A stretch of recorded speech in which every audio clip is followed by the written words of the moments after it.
The lonely single dad opened his door for one night. Not knowing who he was protecting, the night knocked before anyone did. It wasn't a polite knock. It was sharp, desperate. 3 uneven thuds against the thin wooden door, as if the hand on the other side was losing strength with every second. Daniel Carter froze in the narrow hallway of his small apartment, one sock half pulled onto his foot, his breath caught somewhere between caution and fear. The clock on the wall read 11:47 p.m. Rain rattled against the windows like impatient fingers, and the hallway light flickered once, then steadied, casting long shadows that made the space feel even lonelier than usual. "Dad," a small voice whispered from the bedroom behind him. Daniel turned slowly. His 6-year-old daughter, Lily, stood barefoot at the doorway, clutching her worn stuffed rabbit to her chest. Her hair was a mess of sleep and worry, her wide eyes searching his face for answers he didn't have yet. "It's nothing," he said gently, forcing a calm smile he didn't feel. "Just the wind. Go back to bed, sweetheart." But even as he spoke, the knock came again, louder this time, urgent, almost panicked. Daniel's heart began to pound. He hadn't invited anyone, no friends, no family. There was no one left who visited this late anymore. Since his wife had died 3 years ago, nights had become something he endured, not lived. Silent dinners, cold coffee, conversations only with a child too young to understand how heavy grief could be. "Stay in your room," he told Lily, his voice firmer now. "Lock the door like I showed you." She hesitated, then nodded, retreating slowly.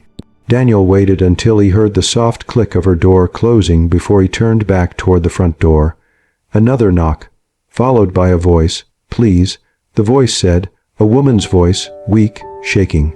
I just need help, please." Daniel rested his forehead against the door for a brief moment, his eyes closing. Every instinct screamed at him to be careful. He was a single father. He had a child to protect. The world had taught him, painfully, that kindness often came with consequences. But the voice on the other side didn't sound dangerous. It sounded broken. "Who are you?" he asked through the door, keeping the chain latched. There was a pause, as if the woman was gathering what little strength she had left. "My name is Sarah," she said softly. "I don't have anywhere else to go. Someone's following me. I saw your light on." Daniel's grip tightened on the door handle. "Following her?" The words echoed in his head, stirring memories he tried hard to bury. Sirens in the distance, hospital hallways, the night he lost everything. He glanced toward Lily's room, then back at the door. "You should call the police," he said carefully. A weak, humorless laugh slipped through the door. "I can't," she replied. "They won't help me, not anymore." Rain soaked through the cracks beneath the door, forming a thin, trembling line across the floor. Daniel imagined the woman standing out there, cold, soaked, afraid. He imagined Lily's face if he turned her away and something happened. He imagined his late wife's voice, quiet but firm, the way it used to be. "Do the right thing, Daniel, even when it's hard." He unlatched the chain just a little, opening the door enough to see her. She looked nothing like a threat. The woman stood hunched beneath the dim hallway light, her coat torn at the sleeve, her hair plastered to her face with rain. A faint bruise bloomed darkly along her cheekbone, and her hands trembled as if her body had forgotten how to be warm. Her eyes met his, sharp, frightened, yet carrying a strange intensity that made Daniel uneasy in a way he couldn't explain. "Please," she whispered again. For a long moment, Daniel said nothing.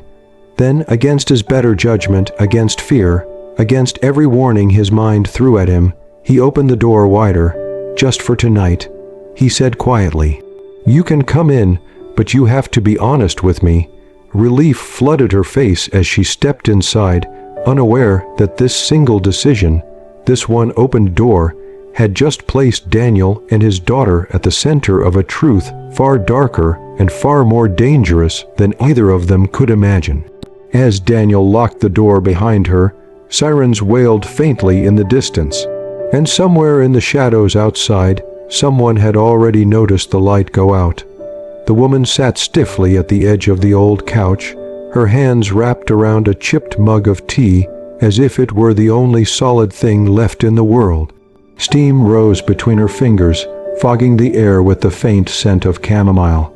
Daniel watched her from the small kitchen, pretending to busy himself while every sense stayed alert. He could hear Lily shifting quietly in her room, the floorboard creaking just enough to remind him what was at stake. "I'm Daniel," he said finally, carrying his own mug over and keeping a careful distance. "And that room down the hall is my daughter's, so whatever trouble you're in, it doesn't come near her. Do you understand?" The woman nodded quickly. "I swear, I'd never hurt a child." Her voice cracked on the word never. "I didn't even plan to come here. I just panicked." Up close, Daniel could see how exhausted she was. Not just tired, but hollowed out, like someone who hadn't slept properly in weeks. The bruise on her face was older than he'd first thought, yellowing at the edges. There were other marks too, faint ones, hidden under sleeves and silence. "Who was following you?" Daniel asked. She hesitated, staring into the tea as if the answer might surface there. "Someone I escaped from," she said carefully. "Someone who doesn't like losing what he thinks belongs to him." Daniel felt a familiar anger stir, low and dangerous. He'd heard that kind of sentence before, from hospital waiting rooms, from shelters he volunteered at once, from whispers no one wanted to hear too loudly. Still, caution tightened his chest. "You said the police won't help," he said. "Why?" A bitter smile touched her lips. "Because they already tried and failed." She looked up at him then, and for a split second, Daniel felt like she was studying him, weighing his limits. "Sometimes the people who hurt you have friends in places you can't reach." Silence settled between them, thick and uneasy. Daniel's mind drifted, uninvited, to his own past. To the night the doctor had taken him aside, voice low and careful, explaining how a drunk driver with connections would face minimal consequences. To how anger had burned through him for months afterward, leaving behind nothing but responsibility and a child who still waited by the door every evening for a mother who would never come home. "I'm sorry," he said quietly, surprising himself with how much he meant it. She nodded again, blinking rapidly. "Thank you, for the tea, for the door." They sat there like that for a while, two strangers bound by fear and fragile trust, until a small sound broke the stillness. A soft footstep, then another. Lily peeked around the corner, her rabbit tucked under one arm, curiosity overpowering fear. "Dad," she whispered. Daniel's heart jumped. "Lily, you should be asleep." "I heard voices," she said, her gaze drifting to the woman on the couch. She studied her with the unfiltered honesty only children possessed. "Is she hurt?" The question landed heavy in the room. The woman's eyes filled instantly. She opened her mouth, then closed it, as if unsure she was allowed to answer. Daniel knelt beside his daughter, brushing her hair back gently. "She had a rough night," he said. "That's all." Lily walked closer, ignoring Daniel's tense posture, and held out her rabbit. "You can hold him," she said to the woman. "He helps when you're scared." Something in the woman broke then. She took the toy with trembling hands, pressing it briefly to her chest as tears slipped down her cheeks without sound. Daniel turned away, throat tight, pretending to wipe the counter.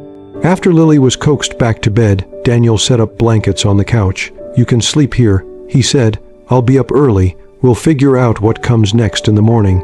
"Daniel," she said softly before lying down. "I don't think morning will make this safer."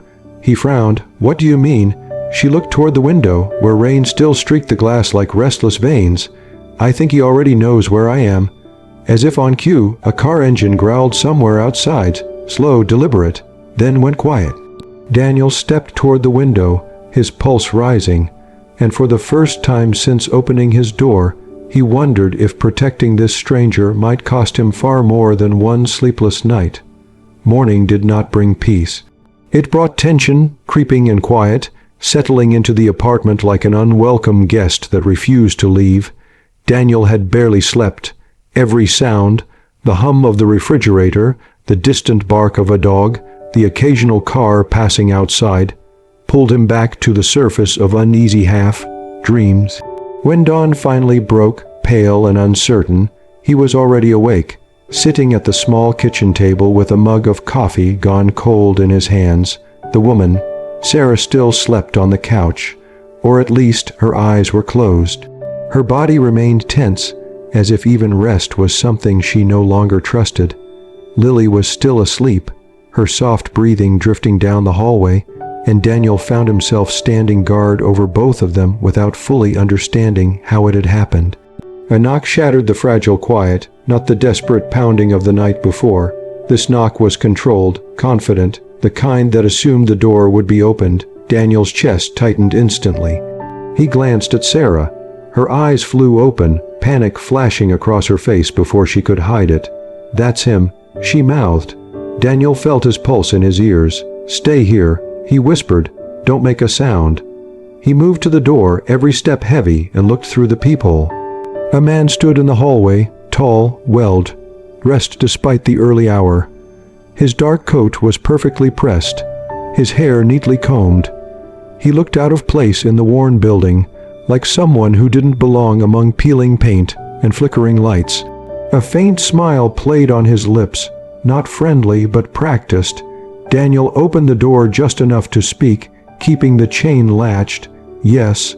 The man's eyes flicked briefly to the chain, then back to Daniel's face. "Good morning," he said smoothly. "I'm looking for a woman. She was last seen entering this building last night." Daniel kept his expression neutral. "I haven't seen anyone." The man chuckled softly, as if Daniel had told a harmless joke. "I think you have," he replied. "She's impulsive, gets confused sometimes. I'm just here to take her home." Something about the word home made Daniel's stomach turn. "You should leave," Daniel said firmly. "You're disturbing my family." The man's smile didn't fade. Instead, his eyes hardened just slightly.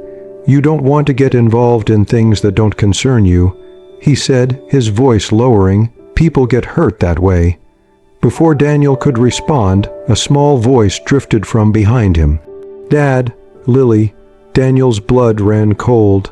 The man's gaze shifted past Daniel, sharp and calculating, catching the movement of a small shadow in the hallway. His smile widened, not with warmth, but with interest. "You have a daughter," the man observed. "Beautiful age, innocent. That's enough." Daniel snapped, slamming the door shut and locking it, heart pounding violently. He leaned against it, breathing hard, as Lily ran toward him.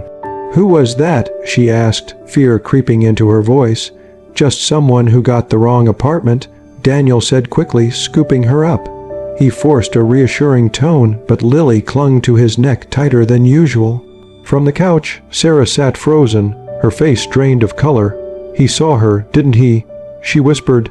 Daniel didn't answer. He didn't need to. Minutes passed in silence, broken only by Lily's quiet sniffles. Daniel carried her back to her room, promising pancakes, cartoons, anything to restore a sense of normalcy. When he returned, Sarah was standing by the window, peering through the blinds with shaking hands. "He won't stop," she said. "Not now." "Who is he?" Daniel demanded, anger finally pushing past fear. "You said you'd be honest." Sarah swallowed hard. "His name is Victor Hale," she said, "and I didn't just run from him." Daniel crossed his arms, bracing himself. "I worked for him," she continued. "At first, I thought it was just a job, accounting, paperwork. Then I started seeing things, numbers that didn't add up, names that disappeared, payments made to people who didn't exist. When I confronted him, he told me I belonged to him now, that I knew too much to walk away." Daniel's mind raced. "So you took evidence." She nodded slowly. "Enough to destroy him, if it ever sees the light of day." "Where is it?" he asked. Sarah looked at him, fear and guilt colliding in her eyes. "I hid it somewhere safe." A sharp bang echoed from the hallway outside. Someone slamming a door, shouting a curse. Sarah flinched violently. Daniel exhaled, rubbing his face. He had opened his door to a frightened woman. Overnight, he had invited danger into his home, into Lily's life. "I can't let this touch my daughter," he said, voice low and strained. "If you stay, it puts her at risk." Sarah's shoulders sagged. "I know," she said quietly. "And I'll leave. I just need a few hours, just enough to disappear." Daniel hesitated, torn between fear and the unmistakable pull of conscience. Outside, footsteps echoed again in the hallways, low, deliberate. And Daniel realized with a sinking certainty that Victor Hale wasn't done knocking on his life yet. The hours that followed stretched thin, taut as a wire pulled too tight. Daniel kept Lily close that morning, pretending everything was normal while his instincts screamed otherwise.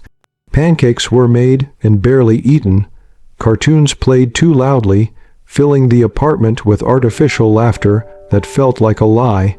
Every time a car slowed outside, every time footsteps passed in the hallway, Daniel's shoulders stiffened.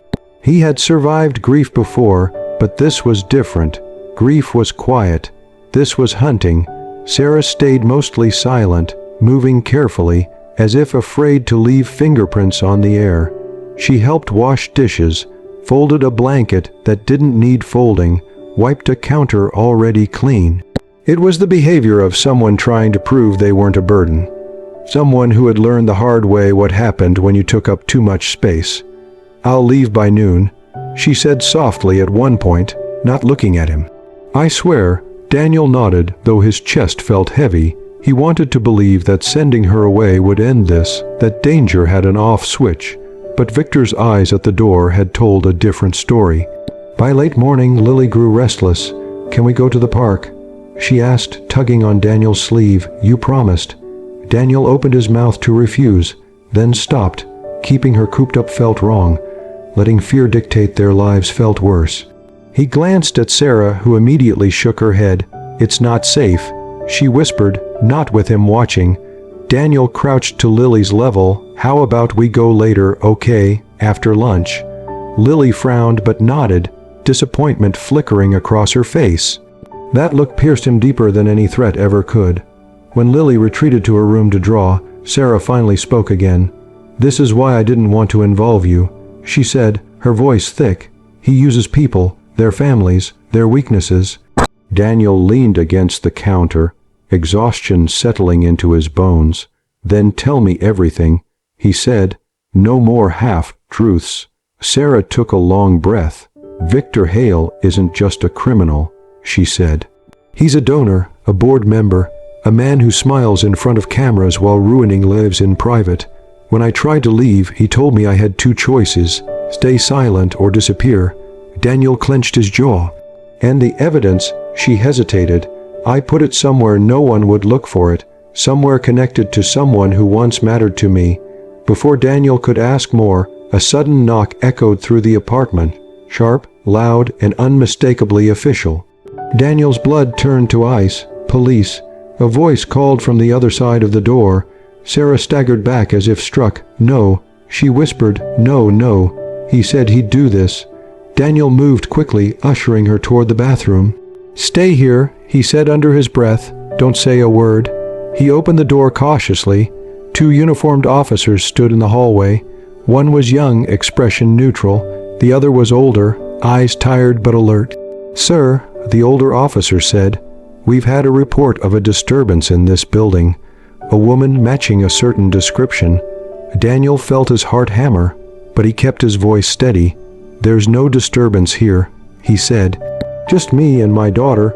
The younger officer glanced past him, scanning the apartment. "Mind if we come in?" Daniel hesitated for half a second too long. The older officer noticed. "Sir," he said more firmly, "do you have anyone else inside?" Daniel thought of Lily's small hands, Sarah's fear, stricken eyes, Victor's calm smile. He nodded slowly. "There's a woman," he admitted. "She came here for help. She's scared." The officers exchanged a look. "We'd like to speak with her," the older one said. Sarah emerged from the bathroom before Daniel could stop her. Her face was pale, but her voice was calm. "I'm here," she said, "and I don't want to go with him." "With who?" the younger officer asked. "Victor Hale," Sarah replied. "If he contacted you, then he lied." The older officer sighed, rubbing his temple. "M.S. Miller," he said gently, "Mr. Hale is concerned about your well-being. He says you're confused, that you might hurt yourself." Sarah let out a broken laugh. "Of course he did." Daniel felt anger surge. "You can't just take her," he said. "She's terrified." The older officer met Daniel's gaze, something conflicted flickering in his eyes. "Sir, if she doesn't come willingly, things will get complicated." From the bedroom, Lily's door creaked open. "Dad," she called softly. Every head turned. The moment shattered whatever fragile balance remained. Sarah's breath hitched. Daniel's fists clenched. And in that instant, Daniel understood something with chilling clarity. Victor Hale wasn't just trying to take Sarah back. He was testing how far Daniel could be pushed before something broke. The officers left without taking Sarah, but not without leaving damage behind. They stood in the doorway for a long moment after Lily retreated again to her room, their presence heavy with unspoken warning. The older officer finally lowered his voice. "If this turns into something bigger," he said to Daniel, "you call us. Don't try to be a hero." Daniel almost laughed at the word hero. He felt like anything but one. Tired, afraid, cornered, when the door finally closed and the lock slid into place, Sarah's knees buckled. She sank onto the couch, pressing her palms to her face, as if holding herself together by force alone. "He's closing in," she whispered. "He always does this. Makes you doubt yourself. Makes everyone else doubt you too." Daniel stood near the window, staring out at the street below. A black sedan sat parked across from the building, engine off, windows dark. It hadn't been there yesterday.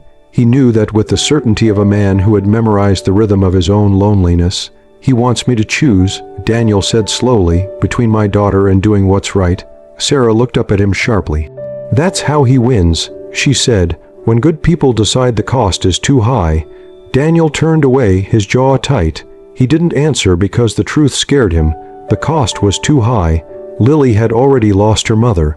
He couldn't risk her father too. By late afternoon, the sky darkened again, clouds rolling in heavy and low. Lily sat at the kitchen table coloring, humming softly, blissfully unaware of the storm tightening around them.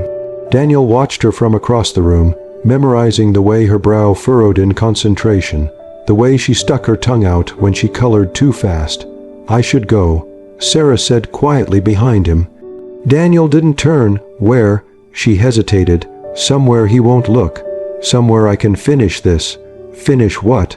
Sarah reached into her coat pocket and pulled out a small flash drive, black, ordinary, easy to miss. She held it like it weighed 1,000 pounds. "This," she said, "it's copies, not everything, but enough. Transactions, recordings, names, proof that Victor Hale isn't untouchable." Daniel stared at it, his pulse roaring in his ears. "Why didn't you tell me this sooner?" "Because I didn't want you involved," she said, "and because I didn't know if I could trust you." He let out a humorless breath. "And now?" Sarah met his eyes. "Now I've seen the way you look at your daughter. I know what kind of man opens his door in the middle of the night with nothing to gain." She placed the flash drive on the table between them. "Keep it," she said. "If something happens to me, you take this to a journalist, someone outside his reach." Daniel recoiled slightly. "No," he said, "I can't." A sudden crash cut him off. The front door shook violently, rattling in its frame. Lily screamed from the kitchen. "Daniel," Sarah cried, another harder this time. The chain strained, the wood groaned. A voice followed, calm and unmistakable. "Open the door, Daniel. We need to talk. Victor Hale." Daniel moved fast, scooping Lily into his arms and backing away. His heart pounded so hard it hurt. "Go," he whispered to Sarah, nodding toward the back window. "Fire escape. Now." Sarah hesitated, tears streaming. "He'll hurt you." "He won't," Daniel lied, "not with witnesses." The door slammed again. "You're scaring your daughter." Victor called, his tone almost kind. "That's not the man you want to be." Sirens wailed faintly in the distance, but they were moving away, not toward them. Sarah clutched Daniel's arm once, fiercely. "You already are the man you want to be," she said. Then she ran. Daniel locked the bedroom door behind Lily, his voice shaking as he told her to hide. Then he turned back toward the front door just as the chain snapped loose. Victor stepped inside like he owned the place. His eyes flicked around the apartment, calculating, amused. Then they settled on Daniel.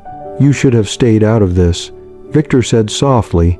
"Now you're protecting something far more valuable than her." Daniel stood his ground, fear and fury colliding in his chest. Because in that moment, he finally understood the truth. Opening his door hadn't just put his family in danger. It had made him the last line between evil and the evidence that could end it. Victor Hale moved through the apartment with an ease that felt like violation. He didn't rush. He didn't raise his voice. He simply walked in, brushing rain from his coat, as if this were a scheduled visit rather than a forced entry. Daniel stood between him and the hallway, every muscle tight, every instinct screaming to protect what was behind him. "You know," Victor said casually, glancing at the framed photo of Lily and her mother on the wall, "men like you always think bravery will save them. It doesn't. It just makes the fall louder." Daniel said nothing. He kept his feet planted, his hands curled into fists he didn't trust himself to open. "Where is she?" Victor asked, finally meeting Daniel's eyes. "She's gone," Daniel replied. "And you're leaving?" Victor smiled thinly. "No," he said, "she's not, and neither are you." From the bedroom, a small sound slipped out. A stifled sob Lily couldn't quite hold back. Victor's head tilted, his eyes sharpened. Daniel moved without thinking. "Don't," he said, his voice low and dangerous. "This ends with me, not her." For the first time, Victor's smile faltered, just a fraction. "You're making this difficult," he said. "I tried the polite way. I sent officers. I offered concern. You forced my hand. You broke into my home." Daniel snapped, "In front of my child." Victor shrugged. "Children adapt." The words hit Daniel harder than any punch ever could. Rage surged, hot and blinding, but he forced it down. Losing control was exactly what Victor wanted. "You don't understand," Daniel said, his voice steady now, grounded in something deeper than fear. "I've already lost everything once. You don't get to take what's left." Victor studied him for a long moment, as if reassessing a calculation that no longer added up. "Then give me the drive," he said, "and this all goes away." Daniel's mind raced. Sarah had trusted him. Lily was hiding 10 feet away, terrified. The flash drive sat taped beneath the kitchen drawer, heavy with consequences. "There is no drive," Daniel lied. Victor sighed, almost disappointed. "That's unfortunate." The sound of shattering glass exploded behind them. A window burst inward as someone forced it open from the outside. The fire escape. Daniel spun just as two men climbed in, faces hard, movements efficient. Victor hadn't come alone. Daniel backed toward the hallway, heart slamming against his ribs. "Get out," he shouted. "I'm calling the police." Victor chuckled. "You already tried that." One of the men grabbed Daniel, slamming him into the wall. Pain shot through his shoulder, but Daniel barely felt it. His only thought was Lily. "Dad." She cried, her voice breaking through the bedroom door. Victor raised a hand. "Easy," he said calmly. "Let's not traumatize the child more than necessary." Daniel strained against the grip, fury roaring now. "You stay away from her." Victor stepped closer, his voice dropping to a whisper only Daniel could hear. "You should have been selfish," he said. "Selfish men live longer." A sudden, sharp sound cut through the room. Sirens. Close this time. Everyone froze. Victor's eyes flicked toward the window, then back to Daniel. "Interesting," he murmured. The grip on Daniel loosened slightly as uncertainty rippled through the room. The sirens grew louder, unmistakable now, stopping just outside the building. Then another sound, footsteps pounding up the stairs. A voice shouted, "Police, open the door." Victor's expression hardened. He leaned in close to Daniel's ear. "This isn't over," he said softly. "If I fall, I take you with me." The men released Daniel and moved quickly toward the window. Victor followed, pausing only long enough to straighten his coat. As he climbed out, he turned back once more. "Tell Sarah," he said with a smile that chilled Daniel's blood. "She chose the wrong hero." They were gone. Daniel collapsed to his knees, shaking, breath tearing from his chest. He scrambled to the bedroom door, unlocking it with trembling hands. Lily launched herself into his arms, sobbing uncontrollably. Daniel held her tight, whispering over and over, "I've got you. I've got you." Police flooded the apartment moments later, questions flying, chaos filling the space Victor had poisoned with calm menace.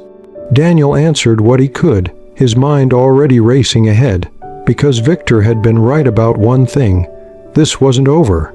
As the officers finally left and night settled again, Daniel retrieved the flash drive from its hiding place. He stared at it in his palm, understanding now what it truly represented. Not danger, responsibility, and somewhere out there, Sarah was still running. The city felt different after that night, quieter, watchful, as if it knew something was about to break. Daniel didn't sleep. Lily finally drifted off in his arms just before dawn, her small body heavy with exhaustion and fear, her fingers still knotted into his shirt. He carried her to bed and sat beside her long after her breathing steadied, listening to the fragile proof that she was safe, for now. When he finally rose, the flash drive lay on the kitchen table where he had placed it hours earlier, catching the pale morning light like a silent witness. By noon, Daniel made his choice. He didn't call the local police again. He didn't look for lawyers or favors. He reached out to someone Victor Hale couldn't intimidate, a journalist whose byline he remembered from years ago, a woman known for stories powerful men wished would disappear. When she answered, Daniel's voice shook only once. "I have something," he said, "and I have a child. I need this done right." That afternoon, Sarah called. Her voice was thin but alive. "I heard sirens," she said. "I heard he ran." "He did," Daniel replied, "but it's not enough." There was a long pause. "You have it," she said softly. It wasn't a question. "Yes, I'm done running," Sarah said. "Tell me where to go." The next 48 hours unfolded like a storm. Files were copied, names were verified, recordings were authenticated. The journalist moved fast, quietly, pulling in federal investigators before Victor's reach could close again.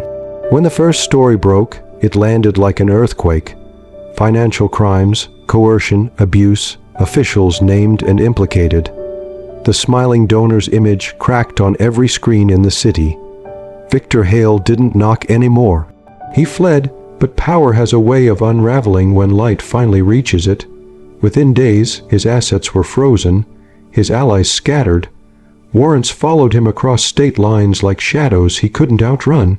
When they finally brought him in caught in an airport lounge, still calm, still composed, Daniel watched the footage on a muted television while Lily colored beside him.